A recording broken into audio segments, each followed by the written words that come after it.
This is Bangalore Headlines, your source for the latest news and alerts from across the city.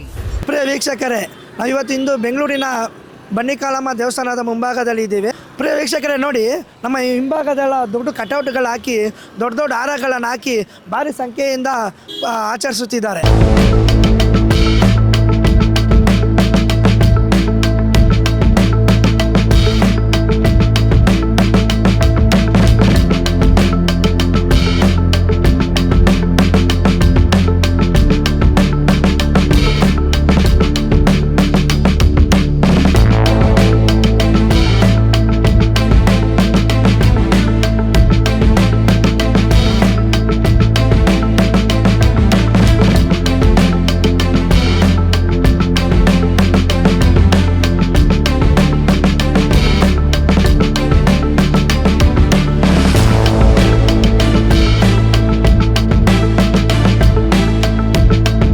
Darshan ಸರ್ದು ಅಭಿಮಾನಿಗಳು ಎಲ್ಲ ಕಡೆ ಹಬ್ಬ ಥರ ಆಚರಿಸ್ತಾ ಇದ್ದಾರೆ.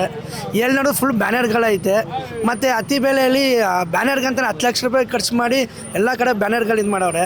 ಎಲೆಕ್ಷನ್ಗಿಂತ ಇದು ಫಿಲಿಮ್ದು ಒಂದು ಹಬ್ಬ ಥರ ಕಾಣಿಸ್ತೈತೆ. ಏನಂತ ಸರ್, ಯಜಮಾನರು ಅಂದರೆ ಹಂಗೆ ಸರ್. ದರ್ಶನ್ ಸರ್ ಅಂದರೆ ಅದೇನೇ. ಅವರ ಪ್ರೀತಿ ವಿಶ್ವಾಸಕ್ಕೆ ಇವೆಲ್ಲ ಕಮ್ಮಿನೇ. ಯಾಕಂದರೆ ಅವ್ರು ತೋರಿಸಿರೋ ಪ್ರೀತಿ ಅಭಿಮಾನಿಗಳಿಗೆ ಅವ್ರು ಮಾಡಿರೋಂಥ ಒಂದು ಏನು ಸಾಹಸಗಳಿದೆಯೋ ಅದು ಇವರಿಗೆ ಒಂದು ಎಲ್ಲ ಸ್ಫೂರ್ತಿ. ಸೊ ಹಾಗಾಗಿ ಇದೆಲ್ಲ ಮಾಡೋದು ಕಮ್ಮಿನೇ. ನಾವು ಯಜಮಾನರು ಒಳಗಡೆ ಇದ್ದಾರೆ ಅಂತ ನಾವು ತಿಳ್ಕೊಂಡಿಲ್ಲ, ಅವರು ನಮ್ಮ ಜೊತೆಲೇ ಇದ್ದಾರೆ ಅಂತ ತಿಳ್ಕೊಂಡು ನಾವು ಈ ಕೆಲಸ ಮಾಡ್ತಾ ಇರೋದು. ಸೊ ಇದಕ್ಕಿಂತ ಹೆಚ್ಚಿನ ರೀತಿಯಲ್ಲಿ ಇನ್ನೂ ಹಬ್ಬ ನೋಡ್ತೀರಾ. ಯಾಕಂದರೆ ನಾನು ಅಭಿಮಾನಿಗಳನ್ನ ನೋಡ್ತಾ ಇದ್ದೀನಿ. ಯುಗಾದಿ ಹಬ್ಬ ಥರ ಒಂದು ಕಲೆ ಇದೆ.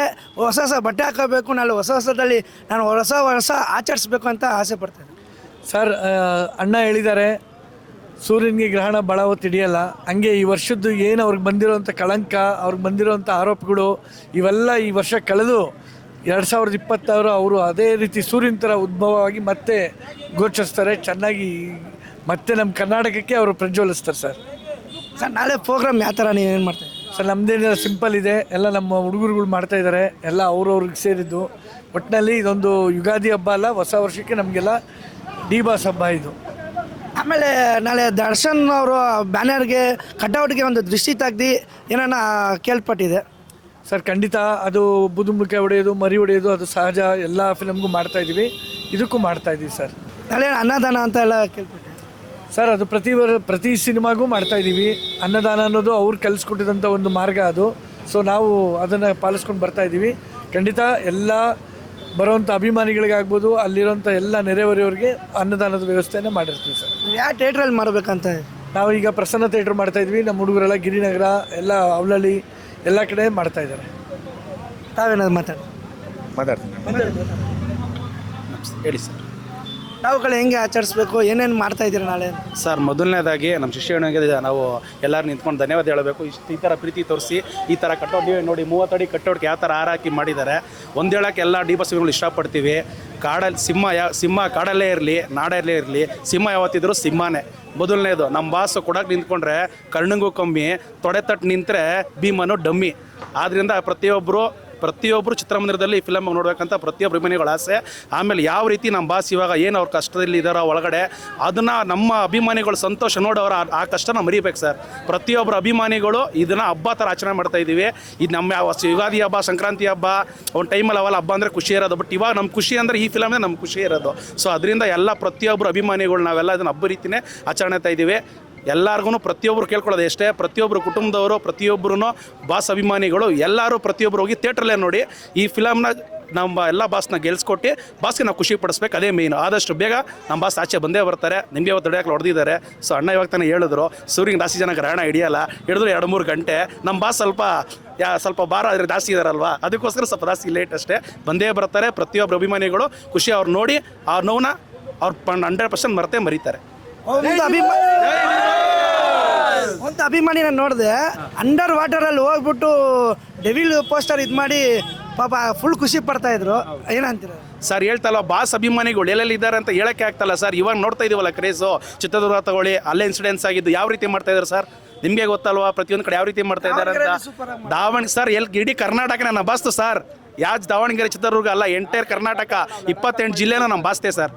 ಆಮೇಲೆ ಇನ್ನೊಂದು ಕನ್ನಡ ಇವ್ರನ್ನ ಹಾಕ್ಕೊತಾ ಇದ್ದಾರೆ, ಗಿಲ್ಲಿಂಡೆ ಆಗಲಿ, ಆಮೇಲೆ ಬಿಗ್ ಬಾಸ್ ಬಂದಿರೋರ್ನಾಗಲಿ, ಬೇರೆಯವ್ರು ಯಾರು ಬೇಡ, ನಮ್ಮ ಕನ್ನಡದವ್ರು ಬೆಳಿಬೇಕು, ನಮ್ಮ ಕನ್ನಡದವ್ರು ಸಣ್ಣ ಸಣ್ಣ ಪಾತ್ರದಲ್ಲಿ ಮಾಡಿದವ್ರನ್ನೂ ತಗೊಂಡು ಮಾಡ್ತಾ ಇದ್ದಾರೆ.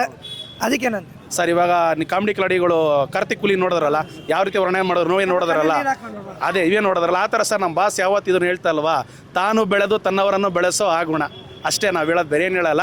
ಜೈ ಡಿ ಬಾಸ್. ಪ್ರಾಣಿಗಳ ಮೇಲೆ ಅಪಾರವಾದ ಪ್ರೀತಿ ಇಟ್ಟಂಥ ನಮ್ಮ ದರ್ಶನ್ ಬಾಸ್ ಅವರಿಗೆ ಯಾವತ್ತೂ ಕೂಡ ಆ ಪ್ರಾಣಿ ದಯ ಯಾವಾಗಲೂ ಅವ್ರ ಜೊತೆ ಇರುತ್ತೆ. ನಾನು ಅವ್ರನ್ನ ಕಣ್ಣಲ್ಲಿ ಎದುರುಗಡೆ ನೋಡಿದಂಥ ವ್ಯಕ್ತಿ. ಆದ್ರಿಂದ ನಾನೇನು ಹೇಳೋದಂದರೆ, ಭಗವಂತನ ಆಶೀರ್ವಾದಕ್ಕಿಂತ ಜಾಸ್ತಿ ಆ ಪ್ರಾಣಿಗಳ ಮೇಲಿದೆ. ಕುದುರೆ ಆಗ್ಬೋದು, ಹಸು ಆಗಿರ್ಬೋದು, ಏನೋ ಯಾವುದೇ ಪ್ರಾಣಿ ಪಕ್ಷಿ ಆಗಿರ್ಬೋದು, ಅವ್ರಿಗೆ ಅಪಾರವಾದಂಥ ಪ್ರೀತಿ ಇದೆ. ಆದ್ದರಿಂದ ಅವ್ರಿಗೆ ಆ ಭಗವಂತನ ಆಶೀರ್ವಾದ ಯಾವಾಗಲೂ ಕೂಡ ಅವ್ರ ಮೇಲೆ ಇರ್ತದೆ. ಮತ್ತು ಕರ್ನಾಟಕದಲ್ಲಿ ಹೆಚ್ಚಿನ ರೀತಿಯಲ್ಲಿ ಅಭಿಮಾನಿಗಳಂತ ಹೊಂದಿರುವಂಥ ರಾಜ್ಕುಮಾರ್ ಬಿಟ್ಟರೆ ನಮ್ಮ ದರ್ಶನ್ ಬಾಸ್ ಅವರೇ ಇರ್ಬೋದು. ಮತ್ತು ಅದ್ರ ಜೊತೆಗೆ ಇನ್ನೊಂದೇನು ಅಂದರೆ, ನಮ್ಮ ಬಂಡಿ ಮಹಾಂಕಾಳಿ ದೇವಸ್ಥಾನದ ಮುಖ್ಯ ದ್ವಾರದಲ್ಲಿ ಅವ್ರು ಯಾವಾಗಾರು ಬರಲಿ, ತಿಂಗಳಿಗೆ ಒಂದು ಸರಿ ಬರ್ತಾಯಿದ್ರು.